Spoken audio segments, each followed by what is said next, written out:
राधे राधे महाराज जी। महाराज जी, आप कह रहे हैं कि आप एक अच्छी नौकरी करते हैं लेकिन उनका मन वहां नहीं लगता तो अपना प्रोफेशन चेंज करना चाहते हैं, तो ये भगवान पर छोड़ दें जब तक नया रास्ता नहीं मिल रहा, या क्या करें कि अरुचि हो रही है बट वर्तमान में कोई ऐसा मौका नहीं मिल रहा। तो आप डॉक्टर हैं? पुलिस में है महाराज जी। ठीक है। वैसे निषेध छोड़ दीजिए, पुलिस की नौकरी छोड़ने की जरूरत नहीं। प्रलोभन, इसका त्याग कर दीजिए, केवल प्रलोभन का। नौकरी का त्याग करना ठीक नहीं है। जो हमें सरकारी सेवा मिली है उसे हम ऐसे निर्वाह करें प्राणपन से जैसे धर्मात्मा पुरुष धर्म का निर्वाह करते हैं। यदि हम व्यर्थ का पैसा ना लें, किसी से घूस का पैसा ना लें, धर्म पूर्वक अपनी नौकरी करें, तो हमें लगता है भगवान का नाम जप करते हुए, पुलिस की नौकरी करते हुए भी हम भगवान को प्राप्त कर सकते हैं।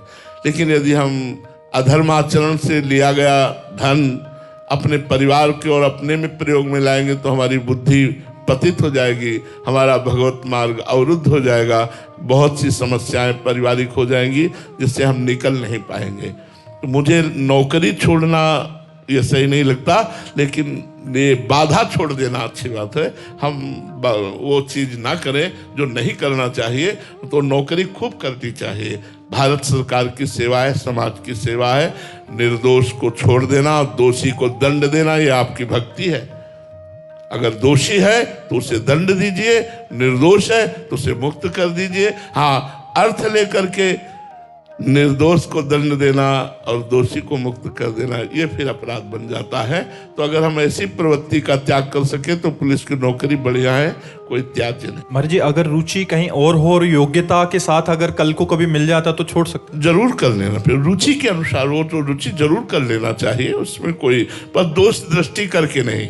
अरुचि है और बेचैनी सी। हाँ, क्योंकि सैकड़ों ऐसे पुलिसकर्मी हैं जो भक्ति से जुड़े हुए हैं और बड़े ईमानदार, बड़े सच्चे, बड़े भगवत भक्त हैं और सेवा में भी रहते हैं। तो हम तो देखते हैं कि अंगुली में काउंटर पहने हुए नाम जप कर रहे हैं और गन लिए खड़े हैं। क्या फर्क पड़ता है? अपनी ईमानदारी से, अपनी सच्चाई से यदि नौकरी की जाए तो हर नौकरी भगवान की पूजा है, क्योंकि समस्त सृष्टि भगवान का ही रचा हुआ है। तो कोई भी नौकरी की जाए, ईमानदारी से की जाए, मेहनत से की जाए, धर्म पूर्वक की जाए और नाम जप किया जाए तो भगवान की ही सेवा है, वो भगवान की ही भक्ति है। ज्ञांश गर्ग जी। राधे राधे महाराज जी।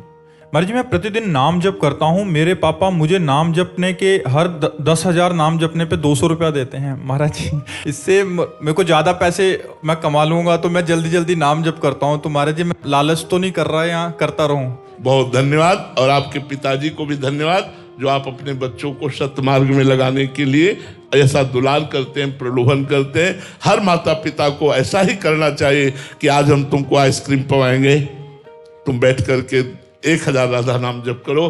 देखो आज हम तुमको अमुक जगह ले चलेंगे घुमाने, आप 2000 राधा नाम जप करो, बैठ करके हमें दिखाओ काउंटर में जप के।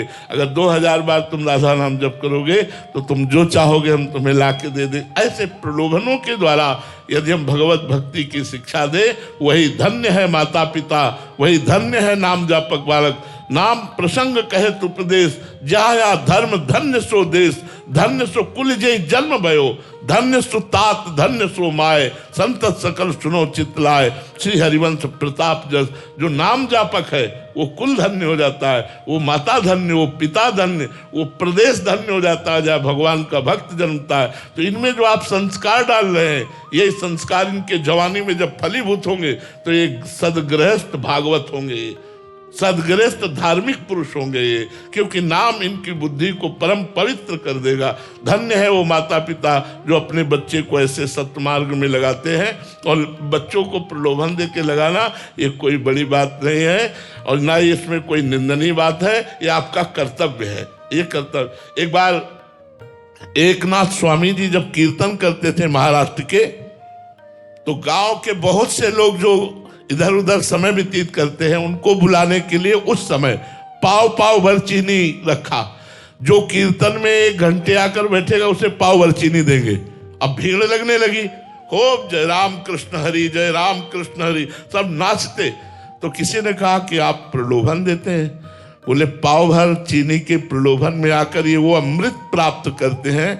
नाम संकीर्तनम यस्य सर्व पाप प्रणाशनम, नाम संकीर्तन में बैठकर इनके सारे पाप नष्ट हो जाते हैं। तो संतों ने चाल चली है, तो ऐसे माता पिता को भी चाल चल रही। कोई प्रलोभन दे करके, कोई लालच देकर अपने परिवार वालों को भगवान नाम में लगाना, नाम में लगा कि जीवन उसका मंगलमय होगा। नाम जपत मंगल दिशि दसहु, भाव कुभाव अनख आलसो, भाव से कुभाव से अनख से आलस्य से कैसे भी नाम जप करे उसका दसों दिशाओं में मंगल ही होता है। बहुत सुंदर, बहुत अच्छा लगा। आकाश जी, राधे राधे महाराज जी।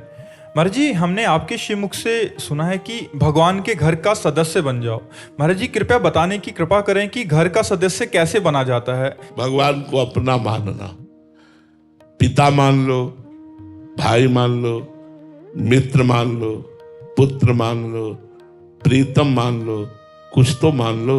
और ऐसा मानो कि जैसे उससे बड़ा कोई दोस्त हमारा नहीं, उससे बड़ा कोई प्रीतम हमारा नहीं। कुछ तो प्रभु को अपना मान लो।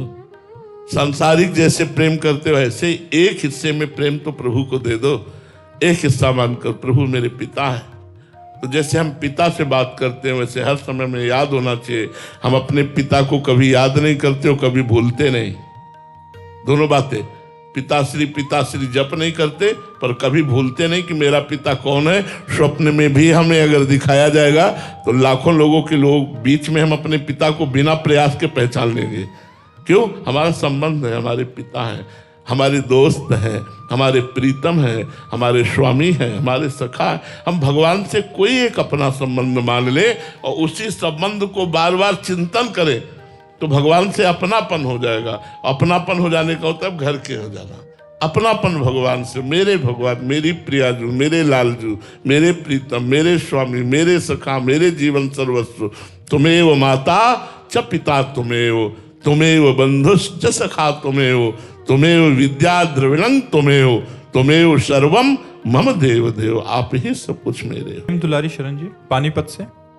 राधे राधे महाराज जी। गुरुदेव भगवान, क्या इष्ट सेवा, गुरु सेवा और संत सेवा करने से प्रारब्ध का नाश हो सकता है? हाँ, हो सकता है यदि संकल्प किया जाए तो। संकल्प न किया जाए तो प्रारब्ध भोग कर इष्ट सेवा, संत सेवा, गुरु सेवा भगवत प्राप्ति करा देगी। इष्ट सेवा, संत सेवा, गुरु सेवा अगर संकल्प न किया जाए तो भगवत प्राप्ति करा देगी और प्रारब्ध भोगने की सामर्थ्य दे देगी।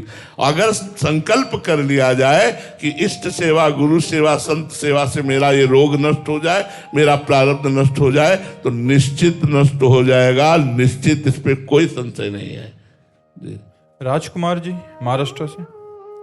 राधे राधे महाराज जी। महाराज जी, क्या किसी संत को दूर से प्रणाम करना चाहिए या उनकी दृष्टि में आने के लिए प्रयासरत रहना चाहिए? दोनों बातें। पहले तो हम ये देख लें कि इस समय का वातावरण कैसा है। जैसे लाखों लोग हैं तो हमारी दृष्टि में दूर से पड़े, गुरु ही प्रणाम मन ही मन कीना। अगर हम कोशिश करते हैं और आगे के लोगों को दर्शन में बाधा पड़ती है और आगे के लोग गिर पड़ते हैं हमारी कोशिश से, तो ये हमारी नादानी होगी।